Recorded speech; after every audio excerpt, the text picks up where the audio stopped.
Conversations with Howard Thurman, Friday, September the 19th, 1980. Before we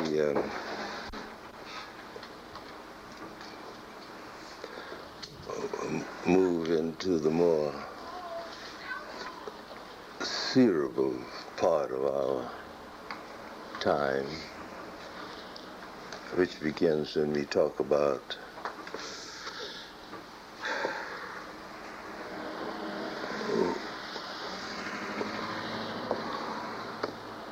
our own search and who we are, and anything that will give us a sense of you and your own journey. I want to read something, and when I finish that, then I would like for us to get some introduction to each other. Just whatever you want to say that can be repeated. I'm sorry. Is this part off the record? Oh, nothing is off the record.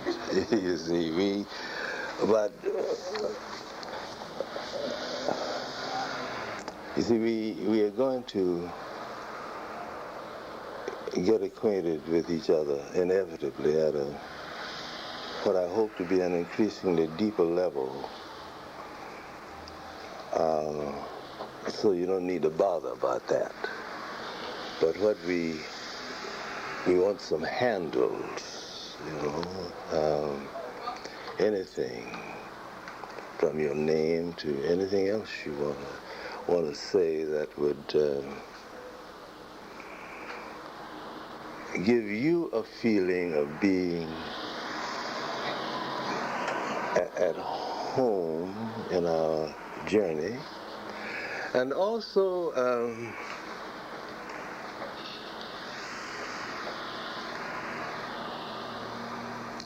just a glimpse of something else that is so important, and that is that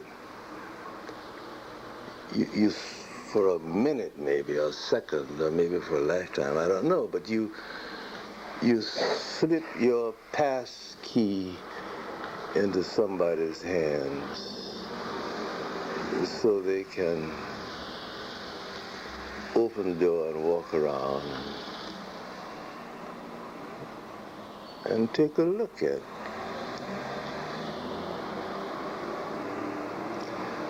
that part of you that, if it is seen, will give you a sense that your isolation is temporarily broken.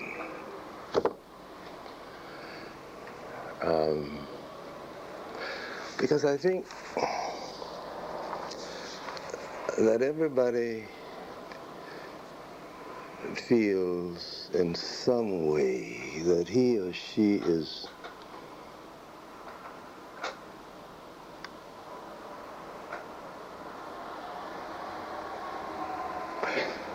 well, I don't know how to say it. He or she is in a room in which there are no doors.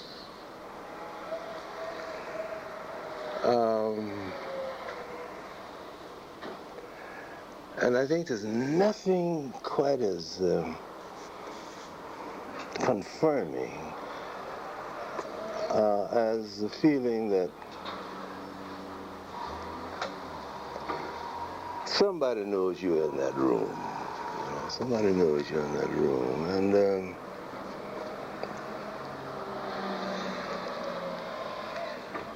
but you can't shout loud enough for them to hear you. That's pretty grim, though. I don't mean to be grimmy like that, but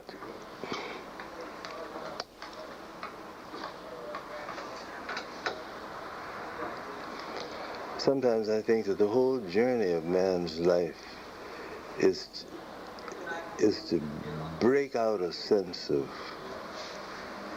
isolation, not solitariness, but isolation.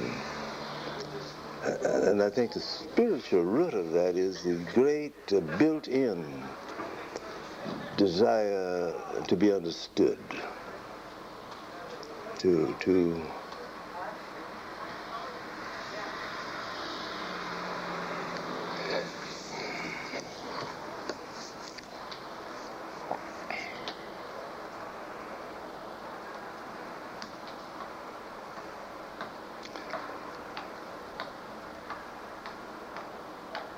in one of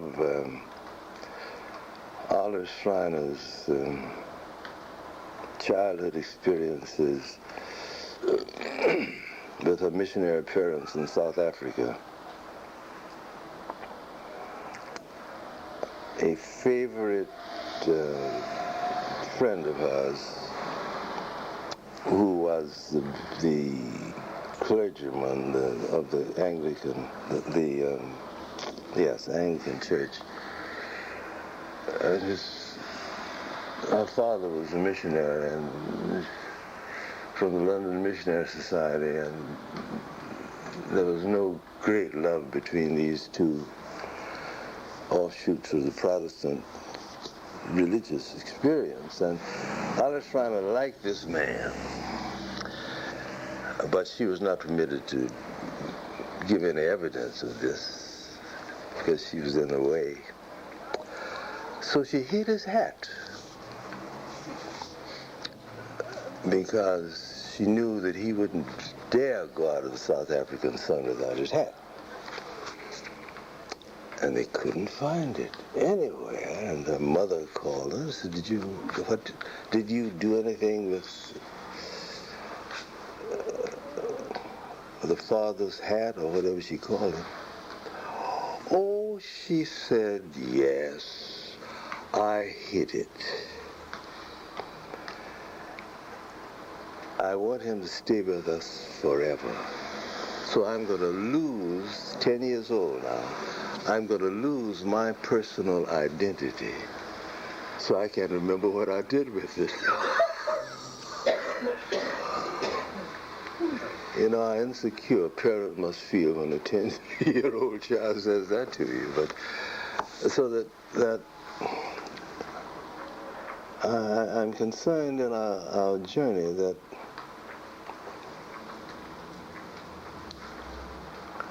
one of the overtones that will come from this will be that now and then, when we want to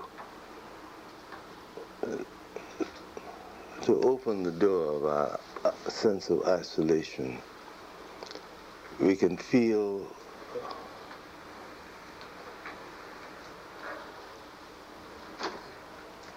that we are seen and not stared at.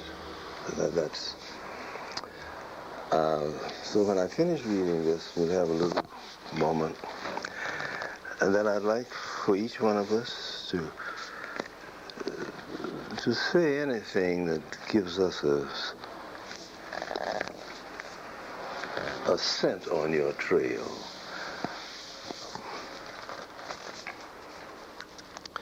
In every life, there are a few special moments that count for more than all the rest, because they meant the taking of a stand, a self-commitment, a decisive choice. It is a commitment that creates the person. It is the pressing need to find meaning for one's life, to subordinate the whole of one's life to that meaning. It is this need, this inner inspiration, which is from God. All the ideologies, all the doctrines, all the formulas drawn up by men will pass. Every ideal, too, grows old in its turn. Only the true and living God remains. Thus, the knowing encounter with the living God is the greatest possible human event. The circumstances and forms of this encounter may be infinitely varying.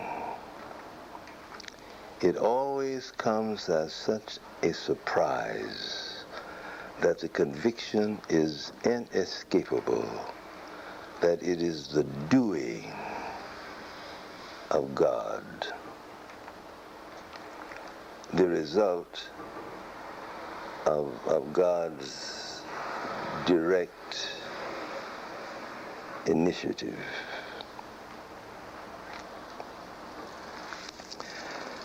And then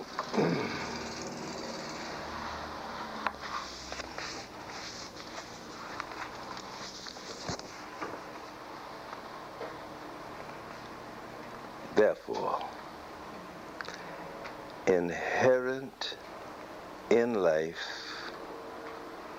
is meaning.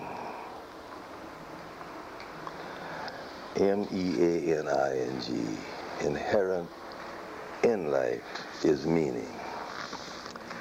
This is a quality independent of the way in which outside forces may operate upon it. The life in the seed bursts forth in root and stalk and fruit. The whole process takes place within. Now, many forces may operate upon it from without, cramping the roots, making the shape of the stalk into a caricature of itself, but always with whatever life there is, the built-in purpose is never given up. Concerning this meaning, there is no doubt wherever life appears. This is the integrity of life. It is the commitment of life. This is the singular characteristic of all aliveness. This is the miracle. The shaping of matter from within. The materializing of vitality. The total experience seems to take place in a manner so pervasive that we look in vain for the center, for the location of the secret. Can life's experience of itself at the level of tree and plant, cat and dog, even in the body of a man, be also life's experience of itself at the level of the mind? Is there a meaning inherent in the life of the mind itself? That is the unfolding of an inner logic not to be accounted for in terms of stimulus from the outside or response to the outside. May it be that all the dreams, the hopes, the creative flashes like summer lightning, which do not ever quite desert the human mind, that all these are inherent in the mind itself as meaning characteristic of the life in the mind. Wherever life appears, it carries with it meaning, which is characteristic of all vitality. Life means inherent order, built-in goals, patterns, designs. When the form of life becomes more complex, the fact too is reflected in the pattern, the design, and the purpose. Now, it may be that in the mind of man, in the rich diversity and depth of human thought, in the searching restlessness for which the word spirit seems more appropriate, the life inherent is moving always towards goals and ends that are sensed only when realized. And beyond all these, there may be a life of mankind which is more than individuals, more than groups, but in which there is a built-in purpose, aim, and goal. Perhaps this is why we seem always to be presented with goals that can never be realized, that ends which can never be fulfilled. Thus, the ultimate word which is reserved for God is creator. The creative act must always be the personal, the private act. Now, I would like for us to get acquainted with each other at the level that is surface, words. And say anything you want to say that will give us peepholes and we'll start. Now, Ms. Thurman, would you like to say yours so you can go? I'm Sue Thurman. That's just about it. Well, I didn't mean. All right, so you at liberty to leave it. I'm going to sit over here so I can look at faces. All right, yeah, that's fine, but be our guest for taking your leave whenever you. Mary Ellen, will we start with you and swing around? I'm going to check the mic on the way you do. I'm Miriam, and Can you hear? You say it loud enough. Let me ask you a question before you start, please, Mary Ellen. Are you all cool enough now that we can shut this door? I'm getting so much traffic noise. Oh, I would rather have it open myself. Crack it down a little bit, and then Okay. maybe it'll, all right. Okay.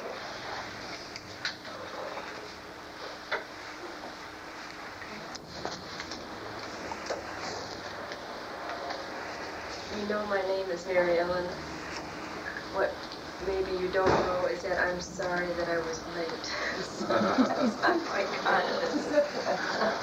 Okay.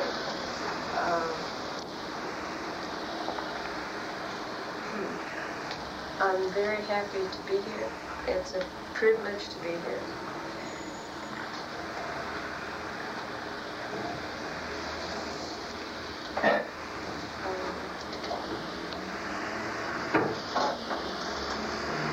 And I guess you're hoping to say some things as a way of identification. So that kind of thing. Yeah, just not the whole story of your life, but about enough to give us a handle. Anything you want to say? 2 minutes, 3 minutes, 4 minutes, 6 minutes. You know.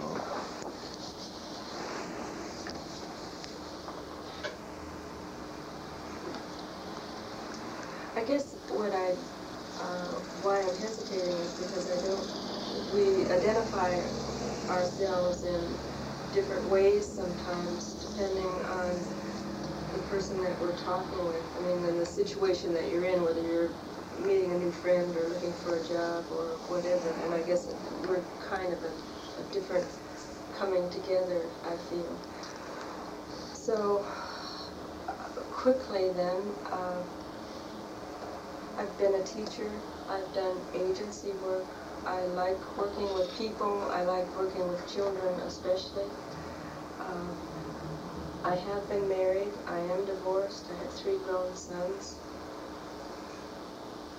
I'm now just beginning a leave of absence without pay from my teaching job.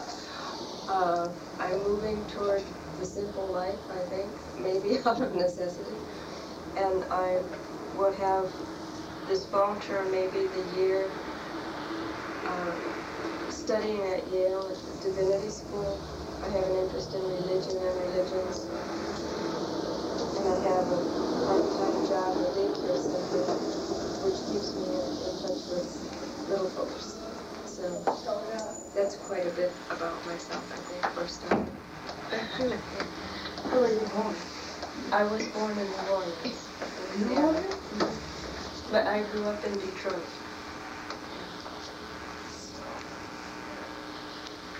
I'm Peg Wagner. I'm 152 years old. Let us guess. My husband of 3 years is a chemical engineer, and we have 4 children, a son 25 and girls ages 23, 20, and 17. We're praying for strength to get her to 18. We live 15 miles from here, both of us having come from New York State. My interests are religion, in the sense of how the peoples of the world go about searching for God, psychology, holistic health, particularly the connection between man's mental and physical health and his religious beliefs. Reading and writing. I was trying to think of some kind of tribute to make to Dr. Thurman. Oh, no. Hard to... That has... Oh, I have something good. I found him 16 years ago in a book. And it would be very difficult to explain what a good teacher and friend he has been all these years. And to me, he answers a question which I had always had. Does God create man in his own image? And I was never sure. And I met Howard Thurman, and I know he does.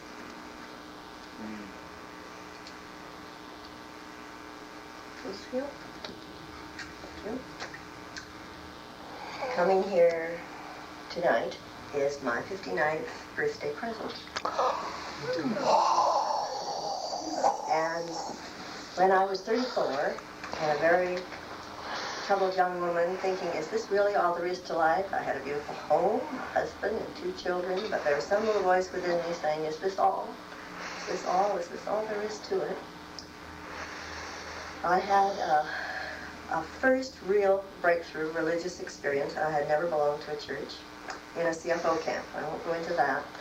But someone I met there, well, I have to say first, my husband was very disturbed by this experience that I'd had. He was not there. He was not present.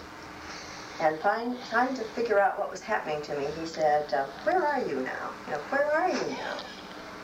And I listened within myself. And the words that came was, I think I'm growing in love, but I don't really know what that means. And the following Sunday, a young woman came to my door who had been at the same CFO camp, and she said, put on your hat, you're at the breakfast table, I'm taking you someplace. What, no? No's. I'm just taking you someplace and you're to come. I know this is for you. And she took me to Fellowship Church. And when I picked up the program for the day, the sermon, Dr. Thurman was growing in love. And when you were through speaking, I didn't think I was going to be able to leave the seat. I felt like a piece of limp spaghetti. And I can't tell you what he said. I only know that he threw open those doors he was saying were closed inside. And I knew that someone else knew, and that I was on the right journey. And that has been my journey. That continues to be my journey. Growing in love.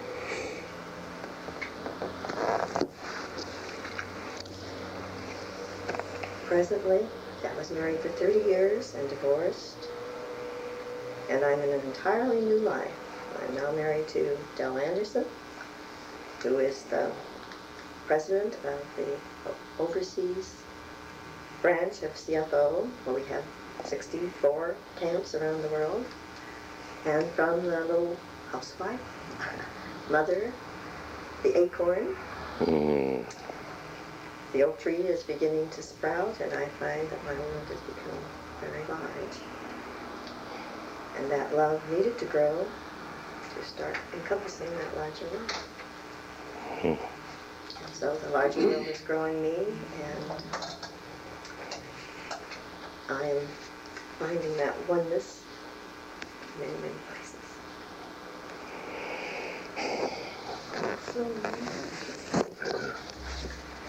I'm Kenny Wood, and I'm a second-year theology student at San Francisco Seminary in San Anselmo. I was born in San Antonio, Texas, and hadn't left Texas until this year, which was a real hard move for my family, who is my wife, Sharon, and Tiffany, our little girl, who's 3. I didn't know exactly why we were coming out here, except that there was a man at the seminary who was a hero of mine named Brown Barr. I wanted to be a preacher, and a friendship began between Dr. Barr and myself, and so we came. We packed up and came. I'd worked with teenagers, junior high and high school, young people, in a Baptist church in Dallas for 10 years. And in our tradition, at least where I've grown up, the emphasis has always been on doing enough. And I didn't really have a sense that there was any more than that I knew of. And I see now, from the experiences I've had since we've been here, that this is one of the reasons that I'm here and that my family and I are here, to make a search inside that has surprised me.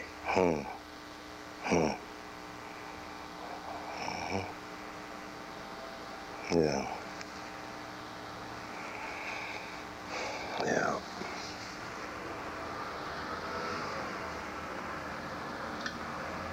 Well, I've always been on a pilgrimage, but I haven't always been aware of it. But a good portion of my life I have been. And I've experienced, I've had some experiences of reality with God. I haven't always been able to share my inner self as my wife Lucille can and does. Incidentally, coming over, she was psyched up because she was looking forward to this so much. And I said, gee, I won't even have to take you by a cocktail house.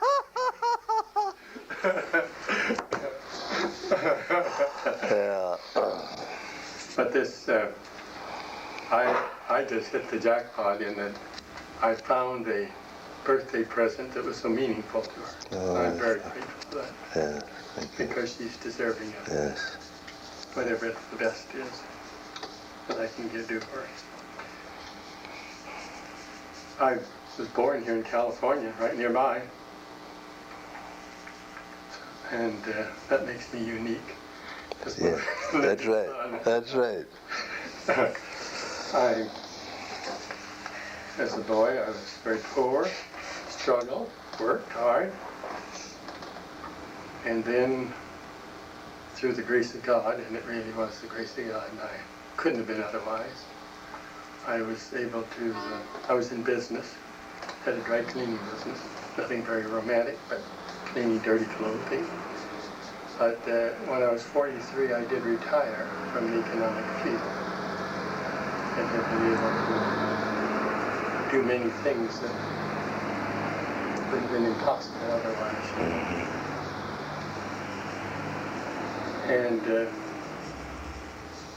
I've had God's blessed me with tremendous people of high consciousness. And part of the time I've gone along joyous and skipping and jumping, and sometimes kind of kicking and screaming. But I've come along anyway. I guess God's seen to that. I guess that's enough. I'm Ruth Whitcomb from Carmel, so I'm not very far away. I've been there 16 years. My roots were in a farm in Kansas, but I came out to California and transplanted 56 years ago. Most of my work life has been a secretary, but a very odd secretary at times.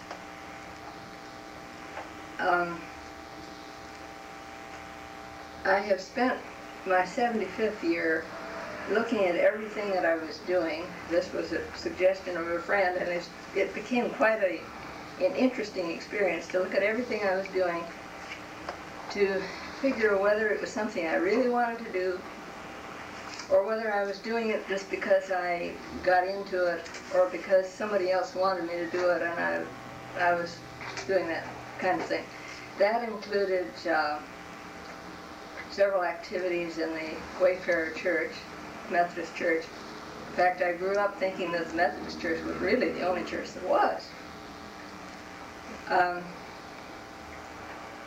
Doing some things down there, like taping the sermons, and I'm on the Finance Committee and Education Committee. Doing things like having a mimeograph in my home and doing the SPCA benefit schedule, mimeographing a wheel for my family. There's still 6 children living, and I'm the next to the youngest. Working in the League of Women Voters, doing some secretarial work for them, getting involved in a health services study, which really helped us to persuade the National League that they will be doing a health services study in a couple of years. I'm now just past my 76th and filling in those things which I've sloughed off and have the free time now. So what was my office is now wallpapered with papers where I can stick a thumbtack in and it isn't going to make any difference. Get all my books in one room instead of 6 rooms.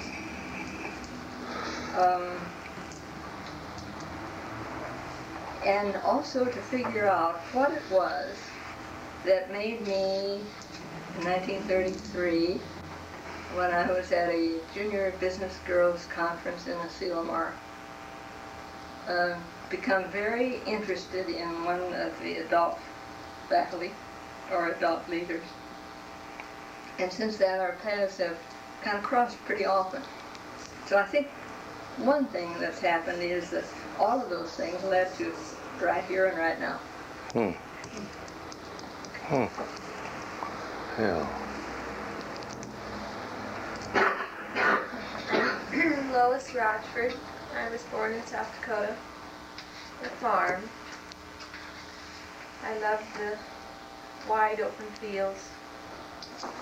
I seem to have a sense of God and the Spirit within me. I've been on that journey ever since. It's led me into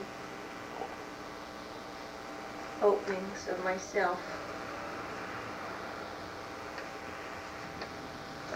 I'm married, have a husband, daughter and son, 5 grandchildren. I am a secretary to the pastor of Paradise Methodist Church. I have found that as I am open to the Spirit, things come. So I've been able to write, thanks to God. I love to read. But I think the most joy I've had is being an enabler for people who have wanted to learn from Howard Thurman. And we have a round table in our home twice a month in which we gather around a table to share, to celebrate life. We have hot soup, crusty bread, and fruit. Listen to one of Dr. Thurman's tapes, and then discuss it. People find they are moved, the Spirit moves within them, and things are happening because of you. And things have certainly happened with me because of you.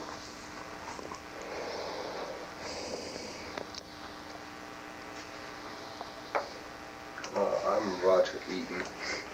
I work in L.A. Come up for this symposium.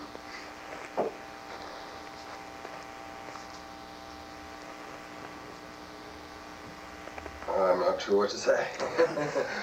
Don't think. Listen, don't think. Just say it. Well, what I was thinking actually was that you're talking about being people. People who are locked in. Well, I don't feel locked in. I feel like I'm.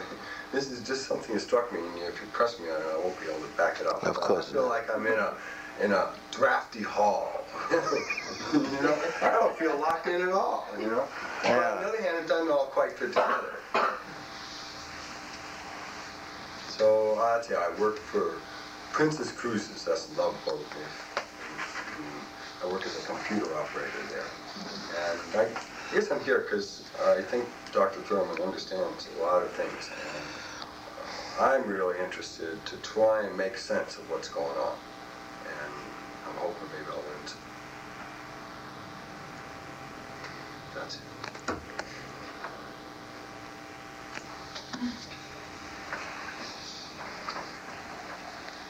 You try to think of what to say and everything all flows together.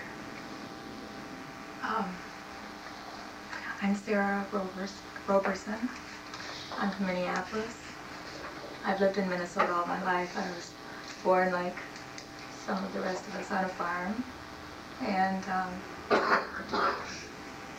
the oldest of 3 daughters. I've lived in the cities in Minneapolis for about 30 years. I'm a teacher. A week ago, my teaching life turned upside down. As I listened to the tape that you asked us to listen to, so much of it fit into so many things that are going on for me today and through this week that has just been so different that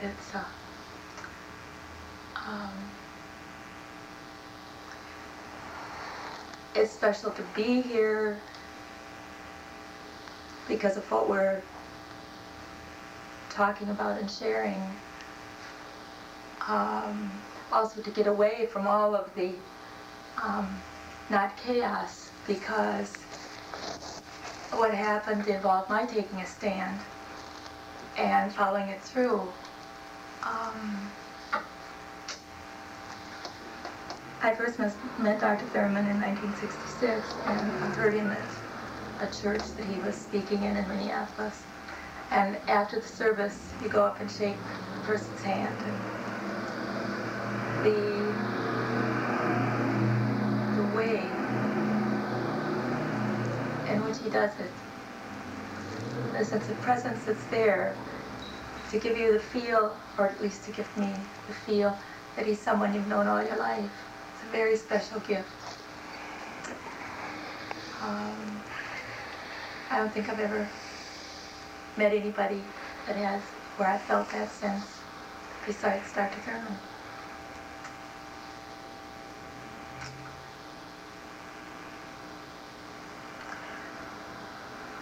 The things that I do in living my life and trying to blend the faith that I have with the things that I do, so that,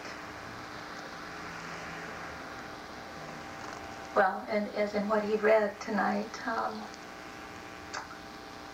and what in the what is the name of the tape, the book? The Creative Encounter. And all of life, everything that we do becomes a part and a reflection of what we believe. And I teach in the inner city, I guess you call it, some fantastic kids. And my life has been very enriched by the experiences that I've been able to share with them. and that they have shared with me. I've learned a lot about things that I didn't know that even existed to learn about because of the experiences that I've had with children who I was never in contact with as a child and in my growing years. And that's been very special.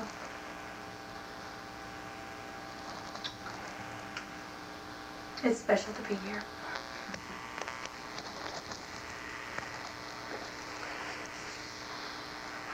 Miss Summer, do you have anything to say before we...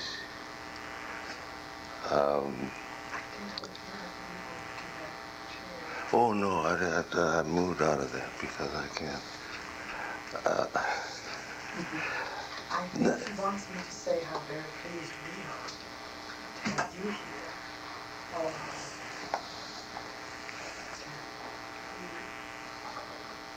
Join a procession of those who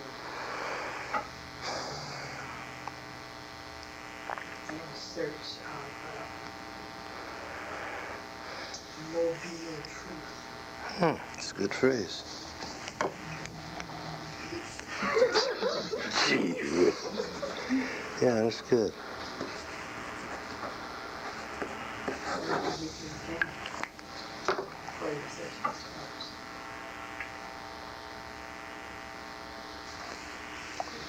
I think Joyce Sloan should be introduced.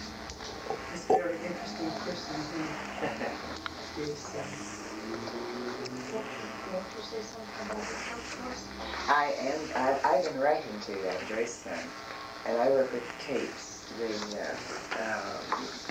These beautiful quarters were made available to us in 1974, in July of 1974.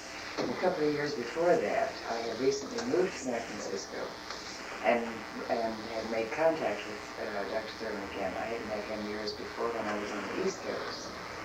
And he asked me one day if I would be interested in looking at some tapes, Moe tapes that he had, to see if they were worth anything.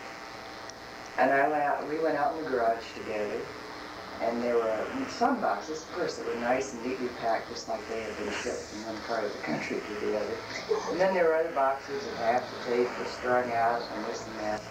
We decided that the thing for us to do was to begin with the newest tape, and kind of work backwards, and then if any place we just stopped, we'd have the best, what would look like the best material. Well, I'm still here, and this was in '72, and there wasn't a scrap of that. I don't believe there was a scrap of tape that I was willing for us to throw away. So it's been a very rich experience for me, and I am very, very pleased to be here to share with you what will be our experience together this weekend. She is from New Mexico. You don't often find people who come from New Mexico. Cattle rancher's daughter. I grew up in a cattle rancher.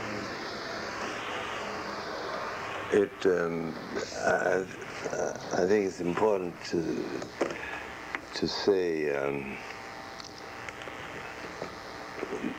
about Joyce that without the work that she's been doing, we simply would have no records of this, because I don't write stuff to talk. I don't write sermons. I don't write anything. So that the only records I have of what has come through me became available only after the plastic tape recorder was invented. For instance, for 15 years, I worked at Howard University as dean of the chapel, and there isn't a scrap of anything that was said during those 15 years that's available anywhere, because they didn't have tape recorders. And so that one part of my life in this dimension began when somebody down the peninsula came up with this Ampex, I think it's Ampex